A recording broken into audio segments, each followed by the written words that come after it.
What's up, and welcome back to Opposites Attract podcast. This is Sonja Ramirez, your girl, and I'm sitting next to Miguel Ramirez. What's up, everybody? How was your day? How was your week? How is your life? Going. Well, today we are super stoked, super excited. Yes, definitely. Like you guys know, over the past few weeks, if you guys have been listening to the podcast, we've been trying to make some moves, trying to do some things a little bit differently to position ourselves, better for the future. And like we talked about, it's great when you have people around you that can mentor you, that can give you advice, people that have been through it before. And today we have one of Legal Shield's Millionaire Club members. So what that means is that they've earned over $1 million with Legal Shield. They've been featured on Fox Business, author of Dare to Get Rich, Shorten Your Learning Curve, Larry and Doni Smith. Woo! It's great seeing you all. Yeah, you too. Thank you for being on the show. Yes, super excited to share this stage with you guys, especially we have such a close bond with you guys. And I know that in the past, every time we were deciding what's our next level, what's the next opportunity, what should we do, your name always comes up. Yeah, let's call the Smiths and see what they say. Yeah, and we're so grateful. We are so grateful for you guys for always being there, even if it was just a phone call. Yeah, definitely. So we're very thankful for both of you. So how are you guys doing? We're good. We're really good. Yeah, we're actually out in our RV up in north of Phoenix, and been hanging out up here for a little bit. Nice. We'll be leaving about another month, and we're taking off to Texas for 5 weeks. Yeah. Nice. So you guys are living the RV life. Yes. Living the RV life, traveling around. Where's the coolest place that you guys have been to so far? Well, actually, first, let me ask, how long have you guys been doing this? Since March. Okay, so. About 6 months. Okay. And what's the coolest place you guys have been to so far? Well, we're traveling with pets, as you can hear. That's the RV life. You have to have your fur babies. Right, I know. exactly. I know. And so we're traveling with 2 dogs and a cat. Nice.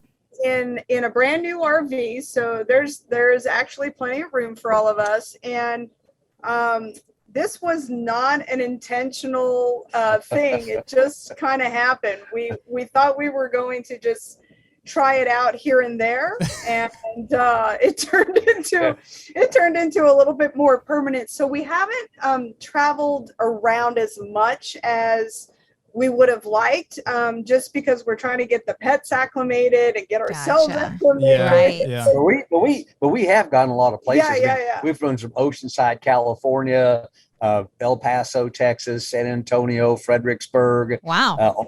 Austin, Paris, Dallas, Fort Worth.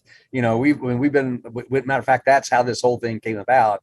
Is we scheduled a 33-day RV trip to go into Texas to see some of our kids and grandkids, and we said, hey, let's just throw the house up on Verbo, while we're gone and see what happens. Yes. And within 48 hours, we had all 33 nights booked at $700 a night.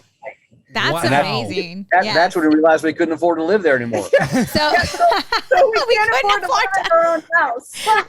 That is crazy. You guys are living the life, before we get into what we're going to get to, but you guys are living the life that we talk about. We talk about, like, once the kids are out and they're doing well, for us just to rent out our homes and what do you mean before the kids? We were talking about getting the RV. Like, they're going to figure it out.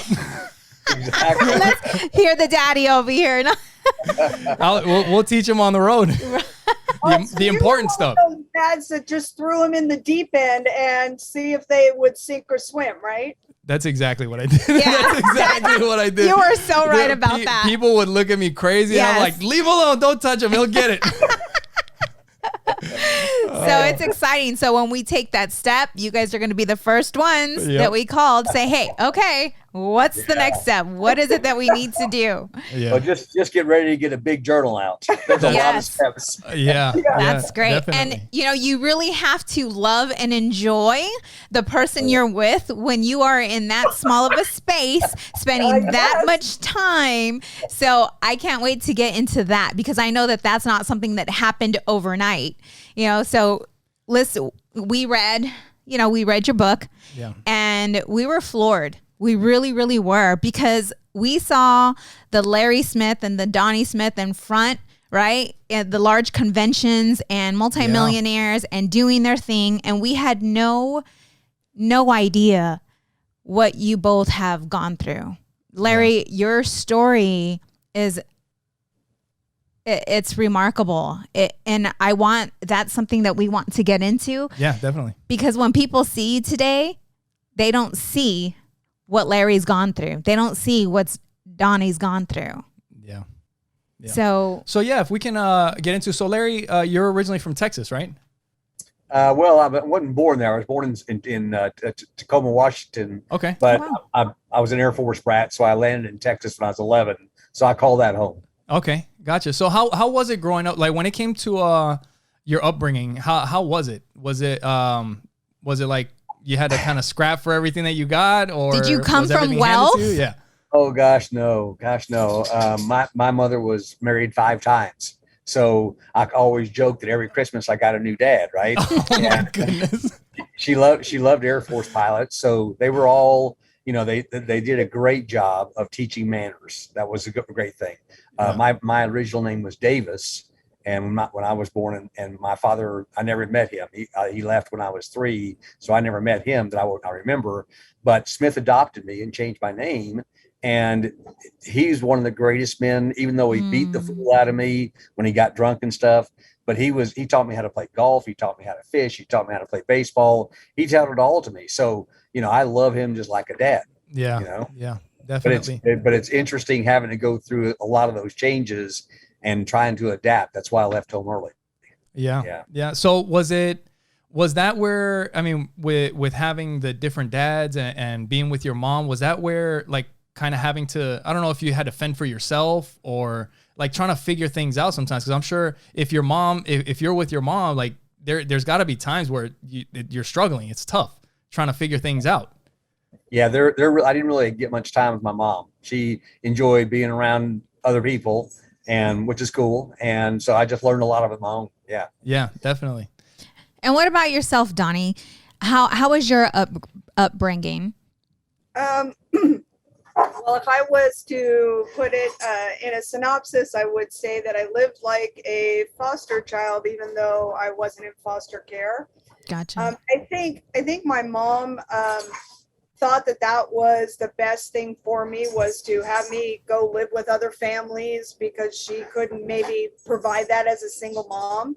Yeah. But as a child, I didn't internalize that as that being the best thing for me. I'm sure I accepted it as, feeling rejected and all the things that children go through when they might not have, the best home setting. Yeah. So I think I counted at one time, I probably lived in as many places as old I am, and I'm not going to tell you how old I am. So probably like, I don't know, 25, 26 place or something like that. Hey, that's how we feel. That's how we feel, right? Right. Yeah.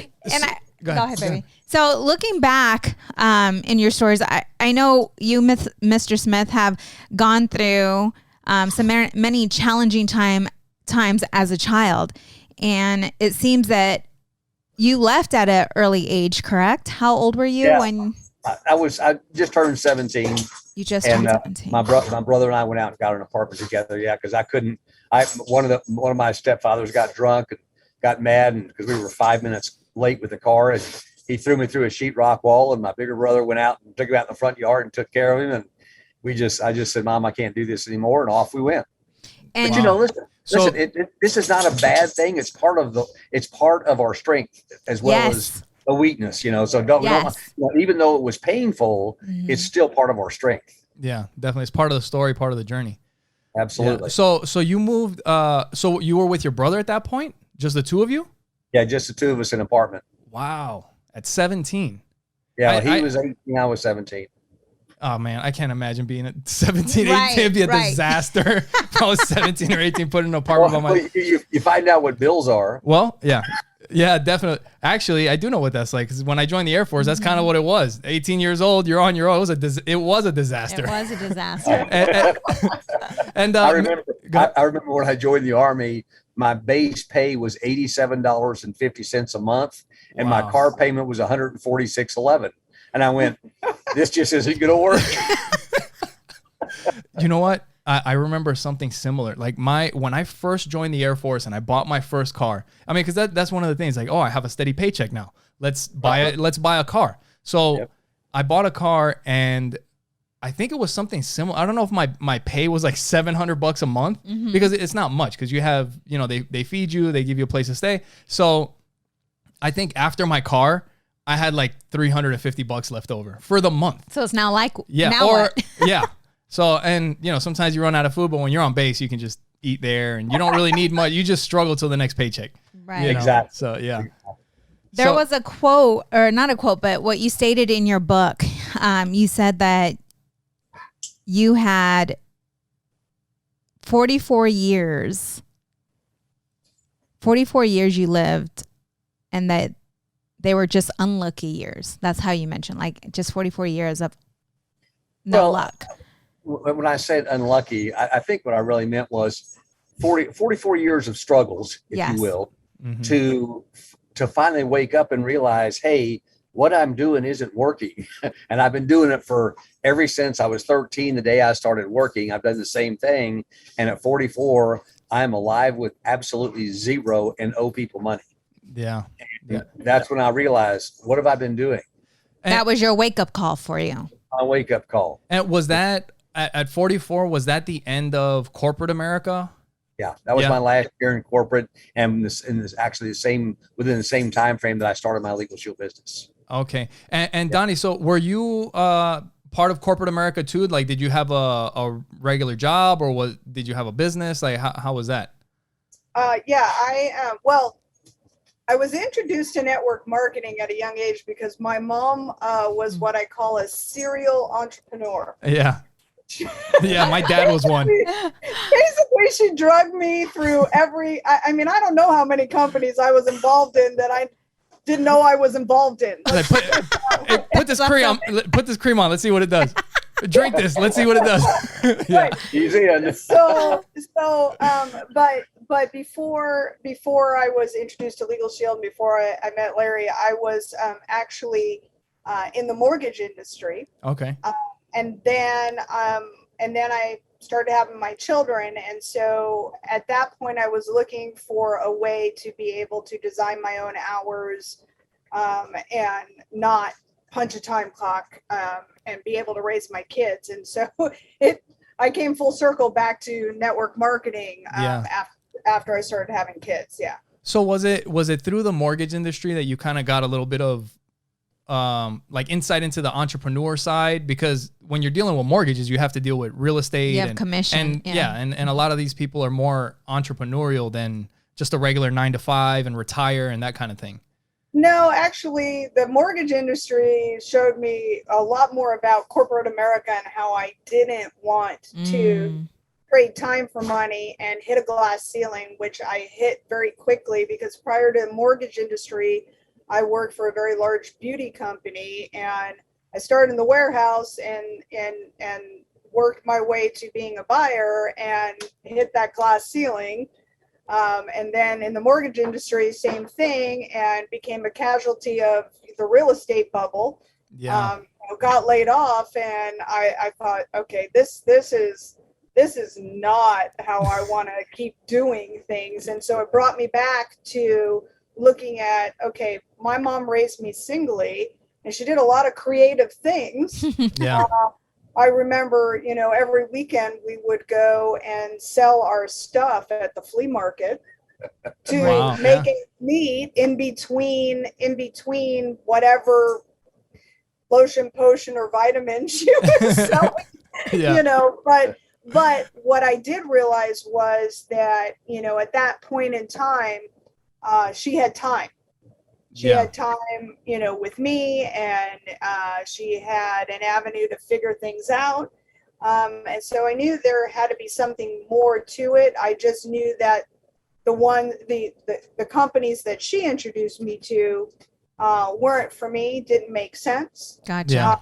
So I was looking. And so, when I came across Legal Shield, it Just made sense. Yeah. Yeah. That sounds so like we say that all. It just sounds so cheesy. It just made sense, but it does. Like when you see it, it's like, this makes sense. When I look back, the way you and I grew up, we both grew up in poverty, and just broke. And I look at our stories, and they're very similar. And I was asking Miguel the other day, how is it that some of us look at our past, right? The struggles become our strengths. And there's some where it takes them under, right? They're not strong enough. Yes, they continue the cycle. Yeah. What do you feel? Did you know at a very young age, like, okay, this is not the life I want to live. This is not the struggle I want to continue to face. At what age was that when you made the decision, like, I'm going to do whatever it takes to be successful or to be happy, to find. I want something different. Yes. Yeah. Yeah. My big goal was to be a corporate president. And once I got there, it just wasn't all what I was expecting it to be. And I realized that that's it. And I was 44, and so I knew the rest of my life would be pretty miserable. And that's why I knew I had to do something different as well. And I think for me, I probably knew at a really young age, just because a lot of the situations that I was in, I discovered that I was a survivor, a fighter. But I think the caveat for me was when I became a parent, because prior to that if something in life became difficult or whatnot, I'd be like, okay, I'm on to the next thing, because I had the luxury and freedom to do that. Right. When you start having kids, now you're responsible for more than just your not so life. easy. Yeah, Right. exactly. And so, because I ended up raising them singly, I at that point, it was pretty much a line in the sand. Like, I have to do something different. I cannot perpetuate, some of the things that I experienced, some of the things I saw. It needs to be different. So I'm going to do whatever it takes for as long as it takes. Yeah. So when you draw a line in the sand, everything becomes different. Yeah, right. Definitely. Yeah, that's kind of when I was a kid. I remember I spent a lot of time with my grandmother, and I would always remember, like, my family came from Ecuador, and it's just, I guess, one of those from another country or those old school things. Like, I remember my grandmother would just keep like a wad of cash in her bra. Like when she would need money, she would just like pull it out and like give you some money. But I remember being a kid, and like my dad, he always had that entrepreneurial spirit. Like he was always hustling, doing something, selling something. And there was times when he wanted to do something bigger, but he didn't have the money to do it. So he would have to borrow the money from my grandmother. And as a kid, I would see how the money would put a strain on the relationship. Yeah. And I mean, I'm talking about young. Like, I was just like, I don't want that. Like, I want it. Like, I saw that I had to keep that separate because it causes problems. Absolutely. And I got to make sure that I take care of my stuff. Like, owing somebody that I know money and owing credit cards and banks money. Like, as a kid, I was like, I always heard somebody's asking for their money back. And if it wasn't somebody's asking for their money back, it's the credit cards calling, Exactly. So everybody's always calling, asking for something. I was like, I do not want it. And that's the thing, is that as a kid, I was like, I don't know what I want, but I do know that I don't want that. Right. Yeah. Right. And we were talking about that, and you said you felt similar. Yes. But it was when we got into Legal Shield that we really started learning more about money. Like, we were always curious because we had a different mentality, but Legal Shield is what started teaching us about money and how to think differently about money. And that's something that, well, you guys met in Legal Shield. So a lot of times couples have issues with finances. Like, that's a huge problem. Yes. Yep. And we were talking earlier, and we were saying that maybe the fact that we were in Legal Shield learning kind of like the same stuff at the same time together, like our minds were kind of shifting simultaneously. And we've always kind of just been on the same page. Do you guys think that's a benefit of, kind of working together or meeting? I guess we're kind of like finding a significant selling like other? a network marketing dating business. There's two answers to that, right? Yes. One of the answers is, if you're married to a spouse that doesn't want to be involved in the business, that's fine.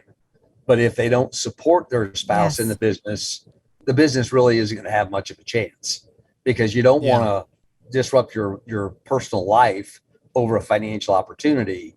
But I can't tell you how many qualified people I've seen over the years that have been in that exact situation. I've seen people realize that they don't even think the same way and end up in divorce, right? I've seen people marry people that their marriages, are going to last forever, because even though they still have the same marital problems that everybody has, they're so like-minded in what their goals and dreams are and aspirations in life that they're not going to ever break up.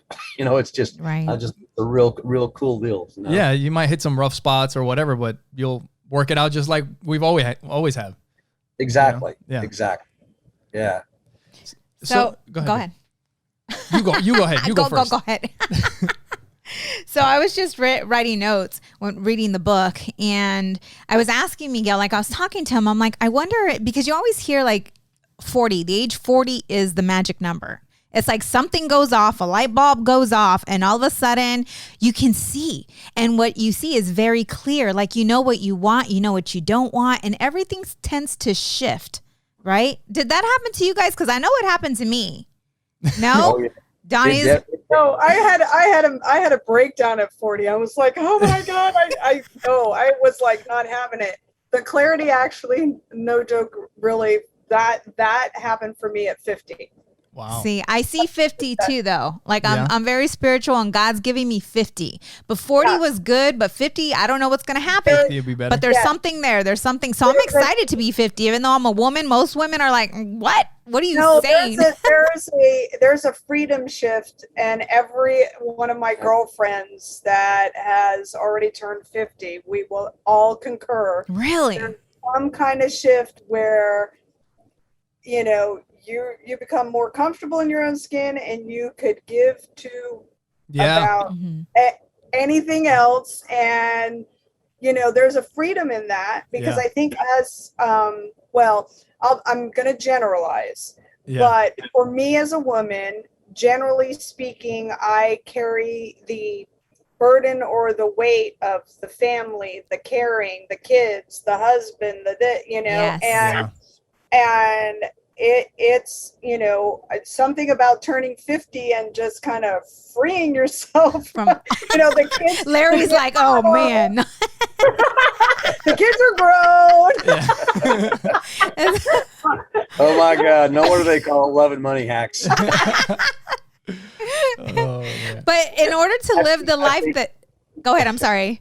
I think the real answer is I think at 50, I think women are expecting this letdown, and I think they realize it's an incredible feeling, because now they have wisdom, and they're not cute anymore; they're elegant, and wisdom and elegance can be wow attractive. Yeah. Aw, that's awesome. Yeah. That sounded good. I'm gonna turn 50 again. loveandmoneyhacks.com. Go check it out. If you want skills like that, go to loveandmoneyhacks.com. Oh man. Yeah. Maybe it is at the age of 40, you just start to look back on your years and things that you've gone through.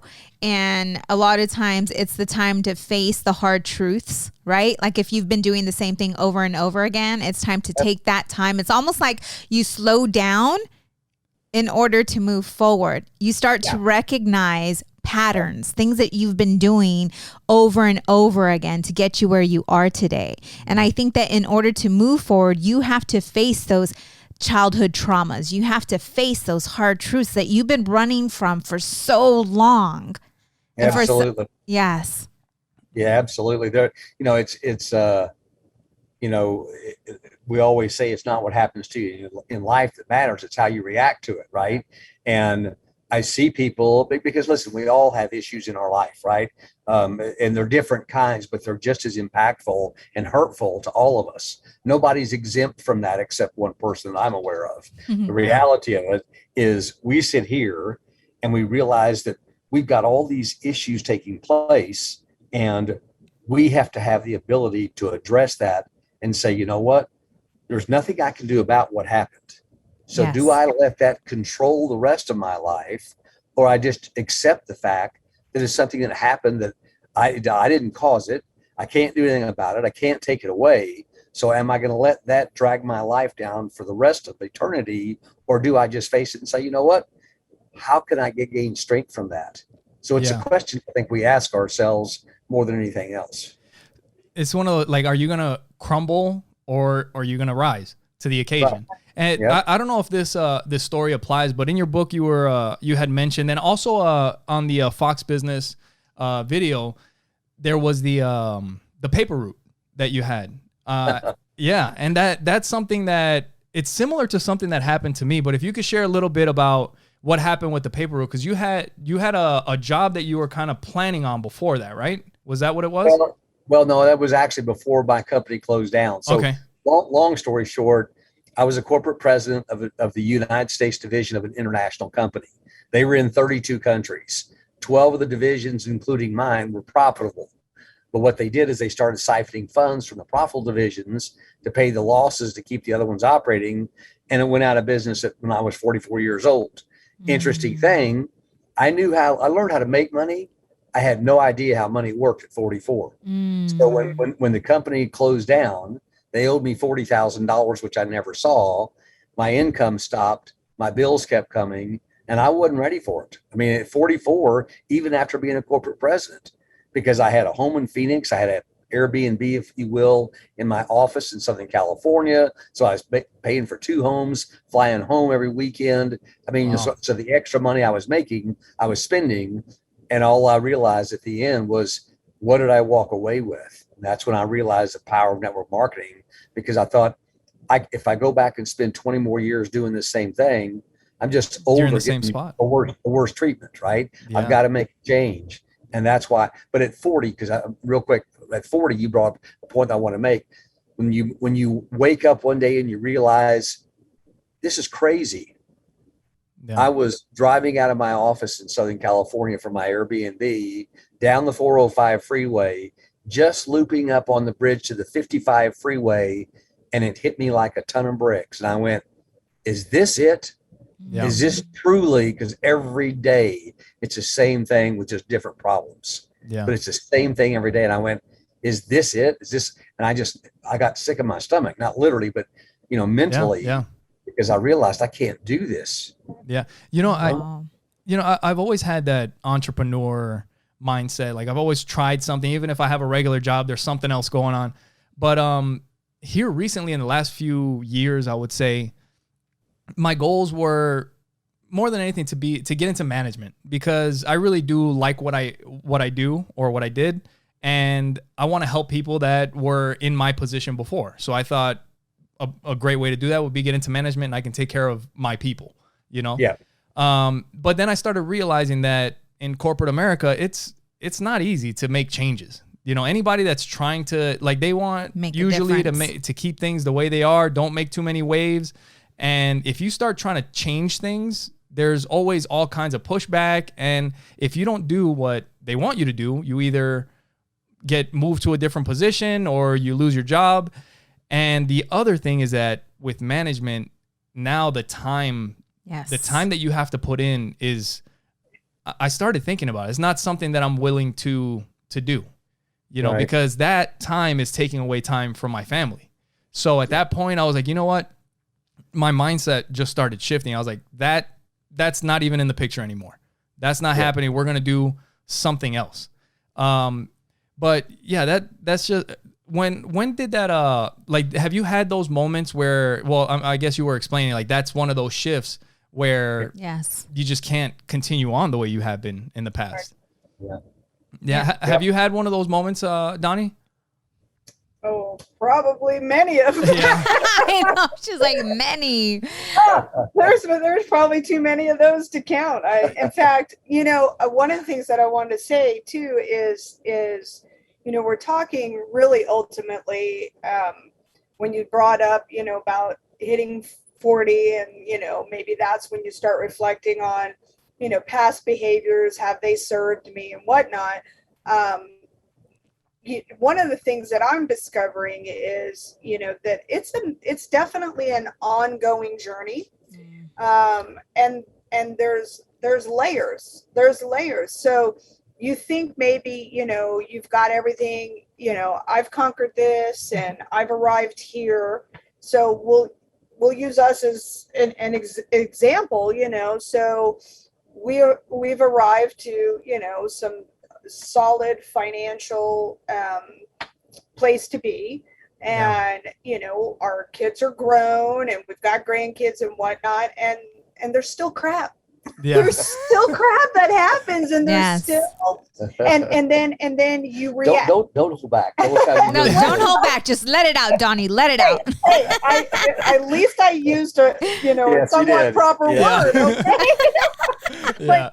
But then you react to that situation or that event, and maybe you don't react or respond or move through it in the way that you think you should have with all the things you've learned. Here I am 50 something and I should know better. I should have handled it this way. And so I guess the comment I want to say about, looking at patterns and behaviors is that I think that that's something that we're destined to really do all our life if we want to continue to become better, do more, be more. Yes.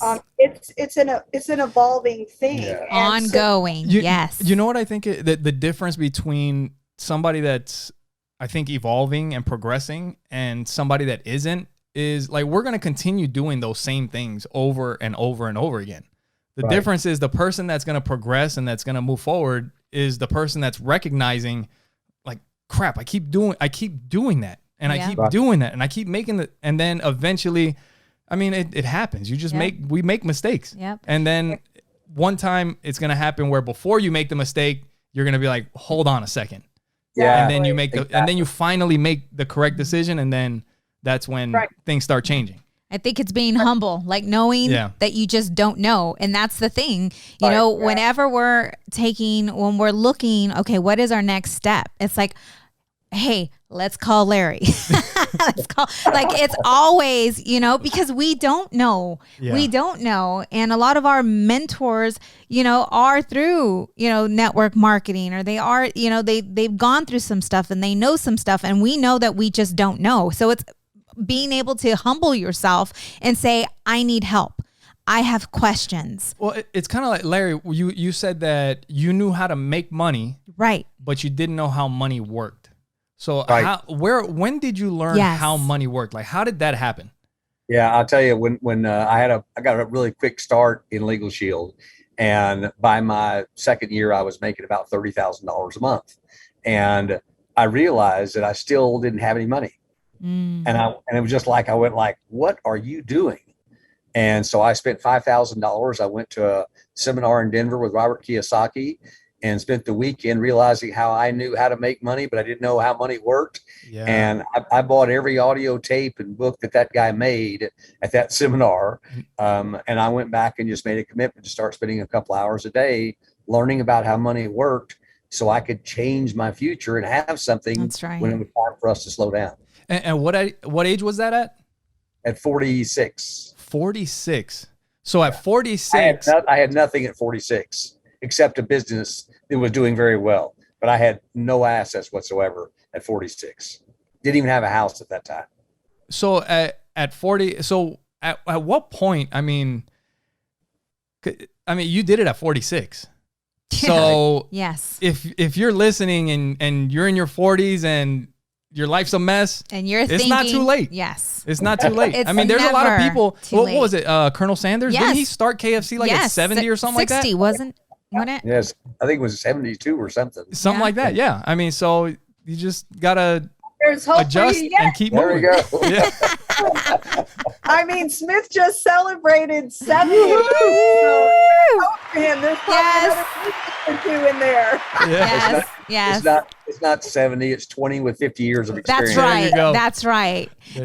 And I so appreciate that. I do. And I think that's why, as a woman, I don't mind getting older, because I know that the older I get, as long as I continue to strive to become better, these stripes are going to have, you know what I'm saying? Like your wrinkles. That's one of my stripes.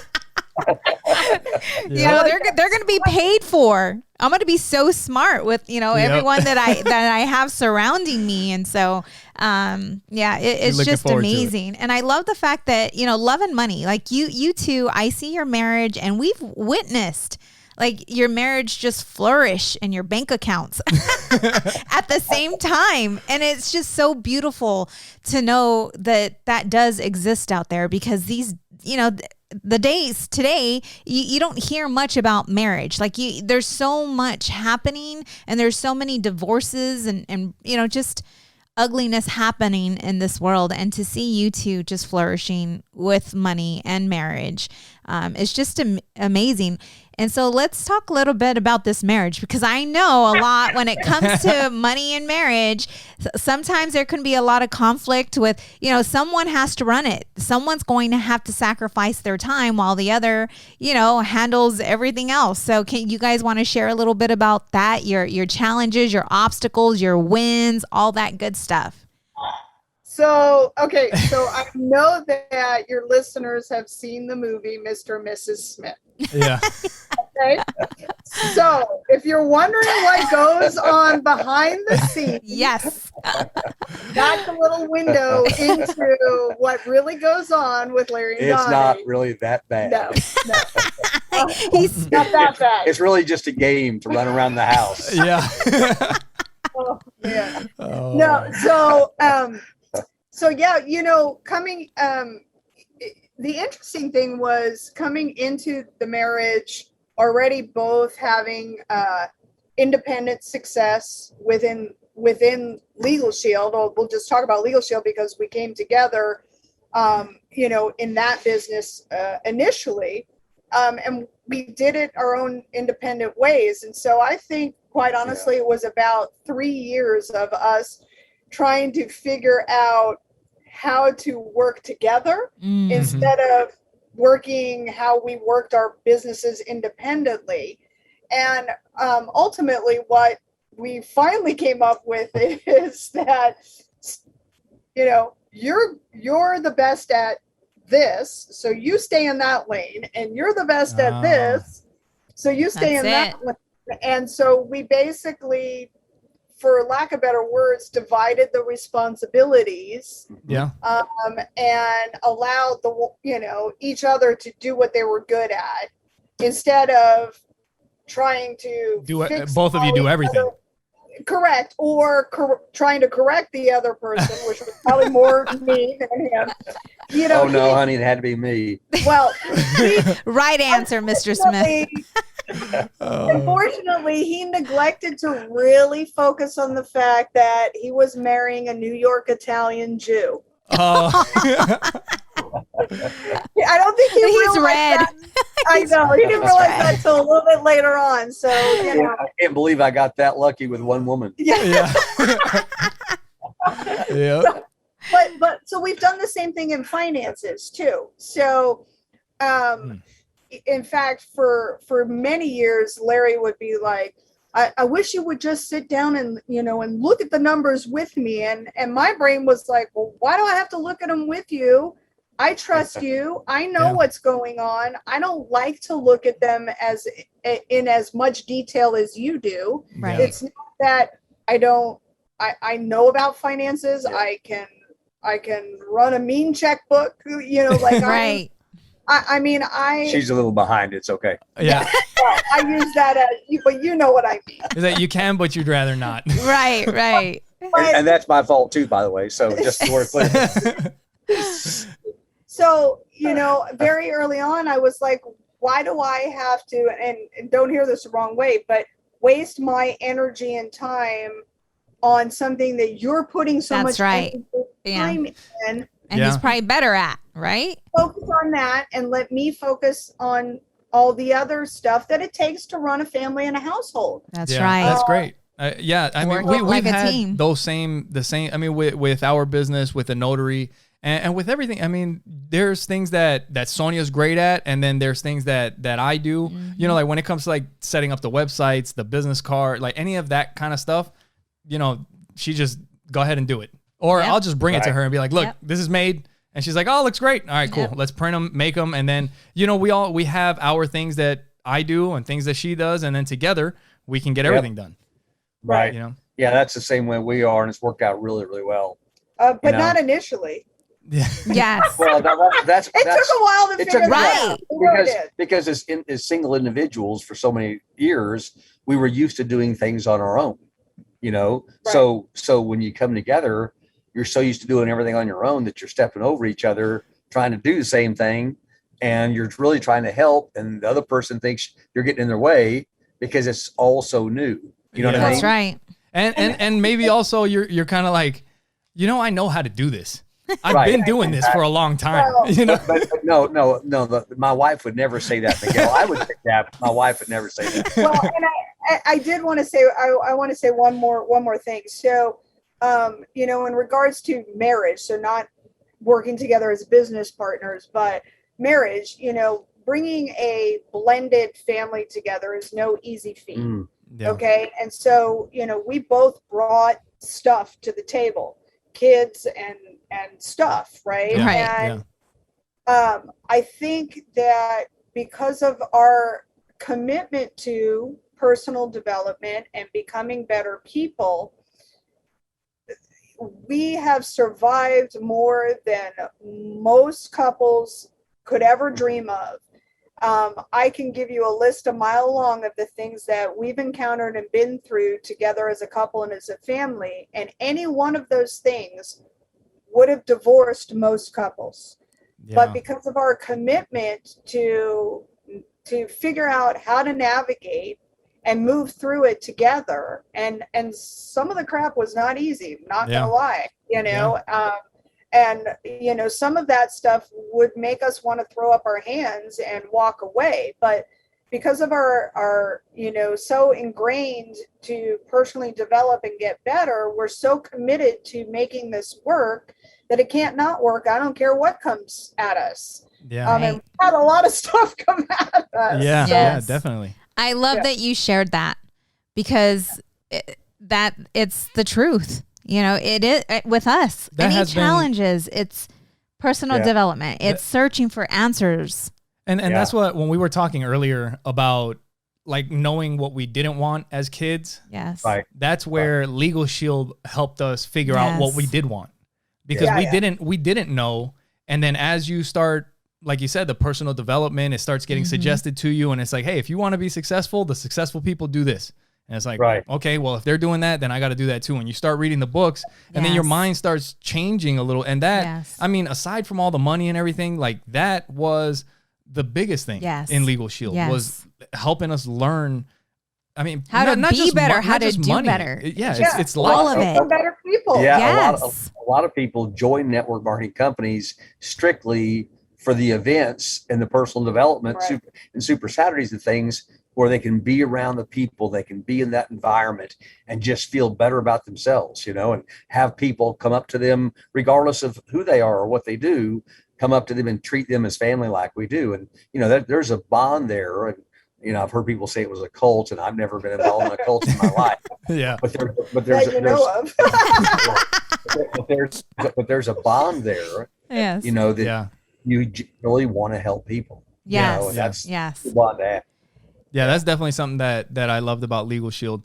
One thing that I read in the book, when you guys were, I think it's when you first met, Donnie, you were saying that you were dedicated, you were working hard, and Larry, you took notice of that and you wanted to help her, maybe in the business or other things. I don't know exactly, but or both. But that's something. Any way I could possibly serve her. Yeah, exactly. But that's kind of what caught your attention, right? And that's what started the mentorship.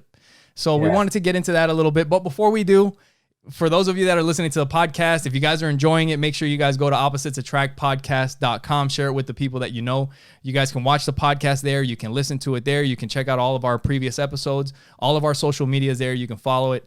If you're on the computer, you can click the support the show tab at the top. If you're on the phone, you hit the menu button and you'll see it. And that'll take you to our Amazon link. Anything that you purchase through that link doesn't cost you anything extra, but it helps out the show. We get a couple pennies anytime you guys buy something. And you can find our merch on Amazon too. So just search Opposites Attract Podcast. You can find the phone cases, pop sockets, t-shirts, all that stuff. And when you go to the support the show tab, you'll also see a link to Trust Inc. And Trust Inc. is? We are a nationwide mobile notary agency and signing agency. So if you are in the process of purchasing, refinancing, or selling your home, you can request Trust Inc. to be your signing agency. And you can go to Trust Inc. directly by going to trustinkusa.com. We're also affiliates with Libsyn, which is who hosts our podcast. If you guys have a hobby that you'd like to talk about and you want to start a podcast, you can try it out by using promo code OAP, and that'll give you the rest of whatever month you sign up in for free, and it'll give you the next month for free just for trying out Libsyn, promo code OAP. And Pinwheel. We're also affiliates with Pinwheel, which is a smartphone for kids. We were looking for a phone for our daughter, and we didn't want to give her the internet, social media, and all the other bad stuff that's out there. And we found Pinwheel, which is a phone that is monitored. The apps that you can get are specially curated by therapists and parents. Yes. They go through all the apps to make sure that there's no way that you can get out, that there's no way for somebody else to get in. All the contacts have to be approved by the parents. I even had to put in 911 in case of an emergency. I had to approve it to put it in the phone. And anytime that our daughter gets a text, I see it first and I approve it. Unless it's somebody that's approved in her contacts. But if you guys would like to give Pinwheel a try, you can go to their website and use promo code OAP10. That's all spelled out, all in caps, OAPTEN, and that'll give you 10% off of a Pinwheel phone. You are so good at all that stuff. Hey, you were supposed to do this last time. That is not my job. We'll try it next time. I think you're both great at it. Thank you. So you guys, we were talking about that. And so one thing that we've mentioned on the podcast before is that if you are focused and you're hustling, you're doing what you need to do, a mentor will appear. Or if you're looking, if you're like you ask, but you can't just ask and not have anything to back it up. They have to see that you're serious, that you're committed, because anybody that's done anything in their life has heard all kinds of people that say, I'm going to do this, I'm going to do this, I'm going to do this, and don't do anything. Right. So what has been your experience with that? Because I know you guys have mentored so many people over the years. You guys have helped so many people, not only with your own success, but help them have their own success and become debt-free and change their life and their legacy for their family. So can you give us some of your experiences with things like that? I'll let my wife go first. Go Are you sure? Yeah, absolutely. Well, when it comes to mentoring, he would be the good cop and I would be the bad cop, because I am definitely that, don't tell me, show me, period. I'm that person. And I'm also that person that I will, if you said you're going to do something, I'm going to hold you accountable. And I think Larry we've talked about this before. For him, sometimes he feels like that's too much like corporate America, having to hold somebody accountable. I know that for me personally, when that was invested in me, when I was struggling to find my way on what am I supposed to do, and to have somebody give me that extra push or to accountability, to call me on to check on you, right? That is what I needed to be where I am today. And so I would be that same kind of person where I think Larry's not so much in that fashion. I don't think so. Probably because of corporate America, but I believe that professionals sort, amateurs convince, and there's a lot of people that say I want to change my life. People say I want to quit smoking, I want to lose weight, I want to do this, I want to do that, and you hear them say it all the time, but there's no change. Doesn't make them bad people, right? They just aren't as committed as their desires, which are temporary. That's good. And it's no different than starting a business. People go, God, I know I got to change my life. Our service makes so much sense that it's easier for people to say, man, I'll share this with anybody, right? Yeah. And so, you start to really understand, and they can see it, but then for whatever reason, when it goes to asking someone, especially if they ask one or two people, they say no, then all of a sudden they're just shut down from rejection that quickly. And it doesn't make them bad people, but if that's their commitment or strength level, again, it doesn't make them bad. But at the same time, if that something like that's going to take them out, they're going to go out before they ever get through that compensation plan. Yeah. Because as you, like in any career, as you grow to certain titles and you make more money, there comes more responsibility with that. You know, the good news is you're building something residual versus something that just goes away when you stop. Yeah. Right. Yeah. Right.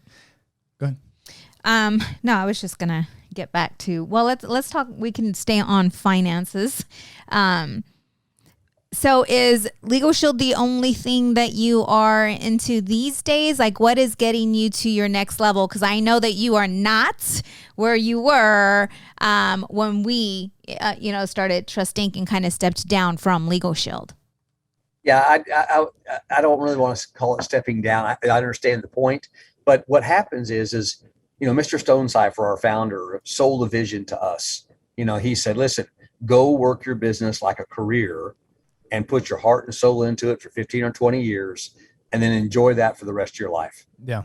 And we bought into that whole vision. And so what happened was we spent our 20 years and we started slowing down. And so we don't put in the same energy, if you will, in personal efforts in recruiting and selling.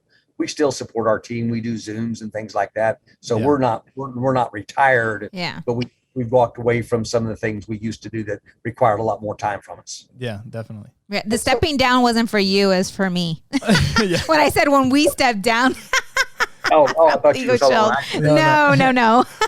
And as far as how many businesses, this is really our only business. We have several other assets that spin off cash from investments, but this is our only business. So this is the only place we get money from building a business, but the rest of our money comes from assets. Okay. Very, very cool. You were talking about building Legal Shield for, 20 years, and then you can, live off of what you've built. There was one time when we went to your guys' house and we had dinner and you said something that I never forgot from that time. And one of the things that, not just network marketing, but a lot of times when you're an entrepreneur, you think, well, I'm the boss. I get to make the rules. And because of that, I can, I'm going to have so much more time freedom and I can do whatever I want. And when you're really trying to build a business, that's not always the case. I mean, there's times when you are up early and you are going to bed when everybody else is asleep. And I mean, you are grinding it out. And when we went and met with you guys, you had mentioned if you look at any successful family, there is a generation that's going to have to sacrifice. Yep. And that generation is going to change it for all the future generations. But if you look at any family, there's always that one. And that's where we are. And we have to make those sacrifices. That's something that when we said that, I never forgot it. And I was like, that's it. We're just going to grind it out, and change it from here on out, So I really appreciate that. And that thought and that goal is so huge because that's what we saw. But just like in everything else, you'll find out that some of your kids really aren't interested in hearing about it from you. Because they're too close. It's a third party thing, right? Yeah. So, some of our kids, they ask, like they want to talk to us about it. Some of our kids go, okay. And they're going to look at it when you're gone. And some of them go, roll their eyes and oh, not again. Here we go again, And so it's no different than business, right? You're trying to help change your whole family's culture. But if they're not willing to go on the right path, you're not going to change theirs. You know what? Speaking of changing the family's culture, that's one thing. Entrepreneurism, that's not taught in schools. That's not something that most people, you have to go out and look for that to learn what it's all about. And when you have kids, once you become an entrepreneur, you kind of see and you're like, okay, there's options. I don't have to work 40 hours a week every single week for the next 40 years or whatever till I retire or die or whatever. There's so many different, and especially today. I mean, today more than ever, you can see so many different ways of people making money. I mean, everybody's selling something. I mean, we just did it a couple minutes ago, I guess. But but it's the truth. I mean, there's so many different ways. So when you have kids, how do you teach them entrepreneurism? How do you instill that in them and give them that option? Because that's not something that, I mean, it's not even taught. So that's something you just got to figure out. Donnie did a much better job of that with her children than I did with mine. So I'm going to let her speak. She's a masteress here. Well, I mean, I had an advantage. They were 1 and 2 when I started in the industry and really, put my efforts into making a business out of, being in this industry. So they grew up around it. So they saw, and they saw what I was doing. I involved them in what I was doing when they were old enough. I explained to them why, mommy would be going to a meeting at night versus some of the other mommies that maybe worked during the day and were home at night. But this one night is when mommy does business. But I'm also the mom that's, the PTA president and at the school all the time because we give up this one night for mom to go do her business. And so as I had to make choices that were different than traditional households might be, doing things, I try to explain and involve them along the way, especially like when we had incentive trips. Here's what we're doing. Mommy's working extra hard because this is why we're, this is what the reward is, etc. None of our kids are really actively full-time entrepreneurs, even though they all kind of grew up around it. But they all understand it. They all see it as an opportunity. They've dabbled in it. And it's very interesting when they get frustrated with their corporate jobs. I bet that happens a lot more. I know, right? Yeah. Mom, dad. No. Exactly. That's when they come looking for advice and, maybe I ought to look at doing something for myself, so they all have the knowledge because they were exposed to it and we tried to train them. You did as well. But one of the things we're discovering in parenting and still discovering, even though our kids, today is the youngest birthday in our clan. Oh, wow. So the Okay. youngest of our clan turned 25. Our kids are 25 to 45. Wow. Okay. And, they all know that they have access to us to guide them when they want to do something different. But what we're discovering in parenting is that there's a time where you just have to let go and let them live their lives and let them figure it out. And you can't fix it for them. And let me tell you, that's a difficult one being a mom. Oh. Yes, I'm feeling it already and I'm not even there yet. Like I can't imagine just having to, because you have to let them go. And we say it all the time, right? Yeah. You learn, your mistakes are lessons learned, but if they're not making any mistakes, they're not learning anything. Exactly. But it's so hard because when they come into the world as parents, what is our first instinct? To protect them. Yes. Yeah. And so we want to protect them and spare them and save them from the crap that we've gone through. Right. And the truth of the matter is we can't and we shouldn't. And they need to get some bumps and bruises to be able to figure it out. And man, that is the most difficult part to learn in parenting. And I think too what it is, because we all grew up in humble beginnings, right? We all went through a lot. Yeah. We have our own traumas. People that have been watching us, they know our traumas, our struggles. And it's like, we want to give them everything that we didn't have. Right, right. And it's like, you have to hold back. Yeah, you don't realize that you're going to just jack them up. If you give them everything you didn't have and you try to, you don't want them to struggle the way you struggled, they will be a disaster when they get older. Oh, yeah, for sure. Yeah, it's tough, but the thing of it is they always say that good judgment comes from experience, but experience comes from bad judgment, right? Yeah. So you have to make bad judgment calls to gain the experience to make the right judgment calls once you've learned. Right. That's the pain. That's the pain in success. but at least you learn and move forward. Pain and failure is doing nothing about it and making the same mistakes over and over and over and ending up with nothing. Yeah. I think out of all of it, business, marriage, parenting, let me know if you guys agree, but parenting is the hardest. I think of all three, it's like parenting. You second guess yourself. You never know whether you're doing the right thing. It is the because hardest. That's what it's all for. Like you're trying. Yeah.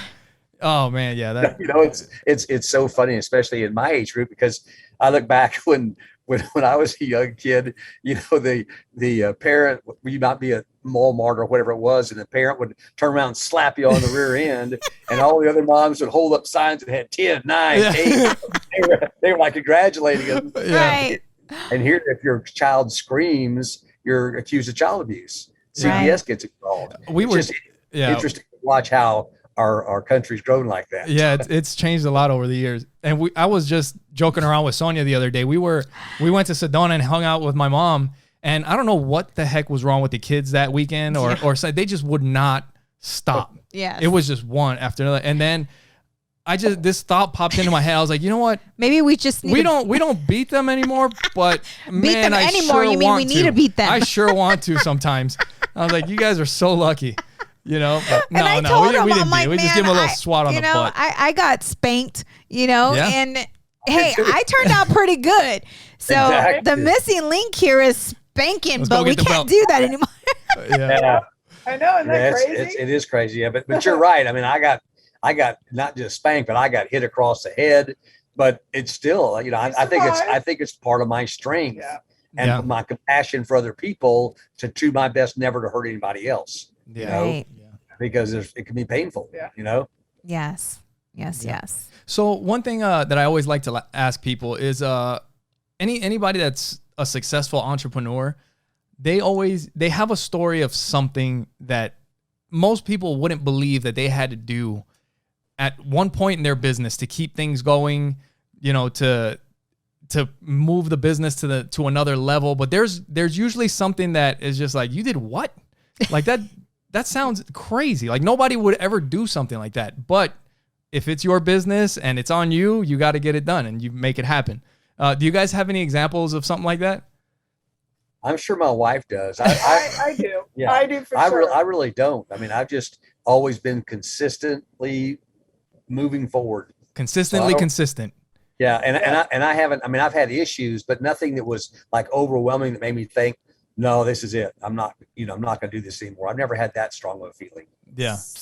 I've got one or two things that probably would be impactful. One of the things that I learned very quickly is that if you don't treat this like a job, then you're not going to ever get the traction you want. So I had to, I acted like I was working my business when I was folding laundry and doing dishes because I'm a home-based business owner. Yeah. And that wasn't earning me any money. So I knew I had to make some shifts. So I remember getting told that, if you can get 100 no's, you will be successful. And I'm like, what the heck is that? And then I realized it was all about getting me into activity. And so very quickly, I had to figure out what my number was for activity to be able to have enough people look, to have enough people say yes or no, to make enough sales. Okay. It was it's a mathematical formula. Trying to get your ratio. My number was 50. And so I had to do some crazy things sometimes to reach out to 50 people a day. Yeah. To just ask them to take a look, or at least to make the attempt to call or whatnot. And, the kids were 1 and 2 at the time. And I lived in a house probably the size of this RV. So I would wait for nap time, and then I'd go hide in a closet with a blanket over my head to muffle the sound. Yeah. And start banging out my dials. And right. To be able to say to my workout partner that I did my 50 calls. Yeah. Or if I, ran out of people to call, I would literally walk neighborhoods and knock on doors and go introduce myself and hand them a brochure. I mean, like I did some some things that were very, very out of my comfort zone. Yeah. To be able to fill the funnel with activity. But I will say that getting way out of my comfort zone and creating that diligence that he brought to the table from, being a corporate president. So he knew the work ethic it took. I didn't really. I had to figure that out. But I will say that getting out of my comfort zone has allowed me to now live comfortably. Yeah. That's so good. And when I am too comfortable, then I know that I'm not growing. And I now today, 20 something years later, look for things to take me out of my comfort zone so that I can continue to grow and be more successful. That is so good. Yeah. Because I am comfortable right now. Well, wait till we get all that money. We're gonna be like, oh, all right, time to do something. I'm like, this is great. Well, and that's when we knew that it was time to do something. Yes, because exactly. There had been a certain period of time where we had made a move. We moved to another house, and then things kind of stabilized. Right. And then we're like, all right, What's this is good. Step? And now we're making money. We and, no debt. Everything is great. And then at that point, it's like, okay, now we've enjoyed this long enough. Yeah. What's the next thing? It's like a God nudge, God will nudge you, and make you feel a certain way inside. And when you know what that nudge is and what it feels like, it's like, okay, it's time to move forward. It's time to do something different. And that's the thing in life. Change is the scariest thing ever, like doing something different, getting yourself out of your comfort zone, and most people are just not willing to do that. They're not willing to get out of that zone. Yeah. But the crazy thing is, the only thing that's guaranteed in life is change. Yep. Right. I was going to say death. Well, yeah, death and taxes. Right. But I mean, that is the one constant that we all experience is, the universe is ever changing. And so if you don't embrace change, that's right, and you resist it, then life is going to be difficult. But that's the craziest thing, because we're all conditioned to be afraid of or not want change. We want to be comfortable. We want to stay in our little spot, but that's not serving us. The universe is not serving us. That's right. The universe delivers us change all the time, and if you embrace it and go with it, life is so much better. Yes. Yeah, especially today. I mean, I think everybody's getting a lot of people got a rude awakening about change. Yes. When the whole pandemic hit and everything happened, there was a lot of people that are not used to changing things up and figuring stuff out. Oh my goodness. Yeah. And that's something that I think a lot of people are waking up like, you know what, things are going to change. And I think that might be more normal for going forward in the future, is like, hey, things are going to be changing little by little as we figure this stuff out. All the statistics show that 90% of the people want to work remotely, and that 61% of them have either quit their jobs or consider leaving their jobs because of lack of work flexibility. I mean, everybody's saying, look, I used to make this much money, and they realized without all the expenses of going back and forth to work with gas, the car, the insurance, getting dress shirts and pants, the clothes, the dress shirts, the dry cleaner bill. By the time they got done, they realized they could live on half the money and not impact their lifestyle a bit. And that speaks to the lack of financial education that the general public has on what they could have done with that money in a different way. Wow. Yeah. So true. Definitely. So you know what? Speaking of change, and it's already been an hour, but before we get out of here, with everything that's happened with the pandemic and how things have changed over the last year and a half, 2 years, what is something that you could, like, some advice or a tip that you can give somebody regarding their relationships and when it comes to money before we get out of here? Maybe some hardships, maybe something that you guys have gone through in your marriage. I mean, because you guys have been married for how long? 15 years. We'll celebrate 15 years. Nice. So within 15 years, there's been a lot of growth, right? A lot of growth. What is one thing, in marriage that you can share? What is something that you feel that you've been able to learn from or overcome in marriage that has helped you guys grow your relationship and strengthen your relationship? great points, because there's been some challenging times with family issues and other things, as you know. I think the most important thing is when you realize that the love you have for somebody is just stronger than anything else that's going to come into your lives. You realize in marriage, listen, if just two people being around together, especially when you're entrepreneurs and you're working together from home, that creates all kinds of challenges until you understand what it's really all about. Yeah. But I think what happens is when you find the love for someone that's so deep that it'll overcome anything that comes into the marriage, I think that's when you've gotten to home base. And I think both of us feel that way. Well, yeah. Well, at least I know I feel that way. Well, and you're right. The last year and a half, 2 years has, definitely brought some new things to the table. I mean, we were used to traveling the world. That has changed. Yep. Now we're cruising around with our home on wheels. Yeah. instead of living out of airports. I mean, in fact, I think it was 2019 we traveled 124 days. Yeah, 124 days. Which 124. Wow. Yeah, 124. Yeah, I think it was even more than that. And so if she thinks it's more than that, it was more than that. Yeah. What's the rules of the house? Rules of the house. Number one, the wife is never wrong. Always right. Hold on, let me mute real quick. Rule number two. Rule number two: if the wife is ever wrong, refer to rule number one. There you go. Yep. That's perfect. That's a great tip. And I got to tell you, it's so much easier. Yeah. It really is. That's such a great tip. I need to learn that. Did you write that down? All right. Yeah, I'll go back and listen to it. Okay. You definitely want to go back. That's going to be a clip. We're going to make a clip out of that. All the women will absolutely just love that. Yeah. It is so much less stressful when you learn that lesson and you just go, what else can I do to help, honey? Right. That you know what? That's a huge one. That's a huge one. Just start asking that every once in a while. What can I do to help? Right. Yeah. And it's communication, and that's it. You two have amazing communication, and we talk about it all the time. I mean, there's a right way to communicate, right? Which you just mentioned, the right way to communicate, and then there's a wrong way to communicate.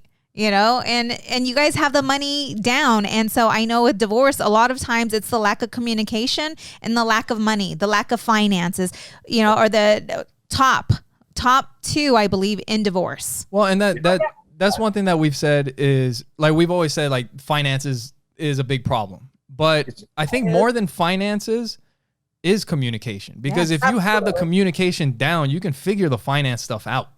Right. And we don't have the communication totally down. We're still learning. We're still Mr. and Mrs. Smith. Yeah. For sure. Because, I mean, personality wise, I have a very strong way of communicating. and my very proper, kind Texas gentleman over here, sometimes he's taken a little bit back. I mean, we still have to sometimes step back from each other. Yes. Because, the way we do something or say something throws us off. Yes. Triggers us. Yes. It's not perfect.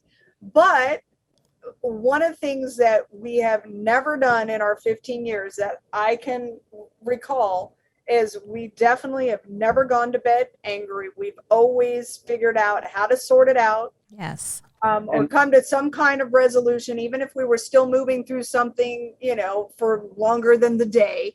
Yeah. We have figured out how to not go to bed angry with each other.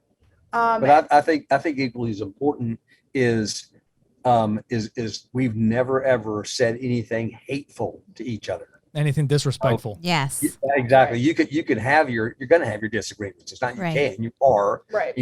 Everybody is. But if you can learn how to just understand feelings aren't right or wrong, they just are.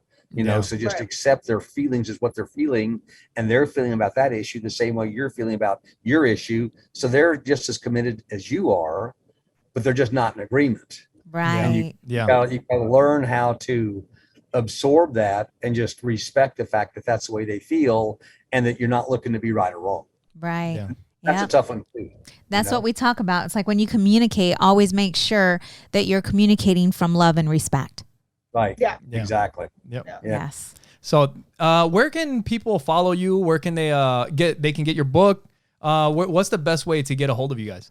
Yeah, loveandmoneyhacks.com is our website, and that's how they can reach us. They can send us a message. We'll respond to them. All our social media. Yeah, everything's there. Yeah, definitely. Awesome. Good. Yeah, we definitely recommend it. I mean, like we mentioned before, anytime Larry and Doni are somebody that when we're making changes and we're trying to figure out what we're trying to do, you guys are some of the people that we call because, we definitely appreciate and it's an honor to have you guys to talk to and run things by. Yes. Because it is one of those things. It's scary when, especially as things progress, when you get to these different levels, the changes get scarier. Yes. Because I think you were talking, I think it was Lisa Nichols that you were listening to, but she said something about like when she makes a mistake now, they're like six-figure mistakes. Yes. They're not little mistakes anymore. And that's what starts happening. And when that happens, you could get paralyzed. That could be pretty scary. But that's what Doni was talking about, Miguel, when she said that, when you think about the fear of that, what she was really referring to was how you break through that fear. And I think that's the most important part about how you go about doing that. Yeah. And in that process, I have had a couple of workout partners, right? Accountability partners. And in the last couple of years, it's been a little bit more along the lines of gratitude, sharing my gratitude and my things that I'm doing for myself spiritually. And so as a result of that, stay tuned. There is going to be a journal coming out to help people with that accountability and moving through some of that. So nice. That's the horizon from Doni. Yes, awesome. Nice. And they'll be able to get that on the website? Yes, sir. Awesome. So you guys make sure you go to loveandmoneyhacks.com so you guys can check out their information. Make sure you guys pick up the book. The book is incredible. I mean, it goes through Larry's entire story from the beginning. Remarkable. And, I mean, the all the different businesses that he's had, the experience in corporate America, building a Legal Shield business, and just a shift in the mindset. Yes. And the way that it's explained is a way that it really it hits home. Like it really just does make sense. It like sometimes you read a book and then you have to go back and read it. And like with this, when we were going, like we read it together. We sat outside and we read all it. Tagged up. You can see that, right? We read it out loud to each other. Yes. And the whole time we're just like, oh my God, I can't believe that's so crazy. Can you believe that? So definitely make sure you guys go out and check it out. Loveandmoneyhacks.com. Make sure you go to oppositesattractpodcast.com. Thank you, Larry and Doni. Yes. Thank you so much for being on the podcast. We appreciate you guys. We love you guys. Thank you. You all too. Thank you for having us. Yeah, we appreciate it. Yes, we're gonna have to do this again when the journal comes out. Yes, for sure. Good. Yes. Well, we love you guys. Thank you all for listening to Opposites Attract podcast, where we get better together. Bye.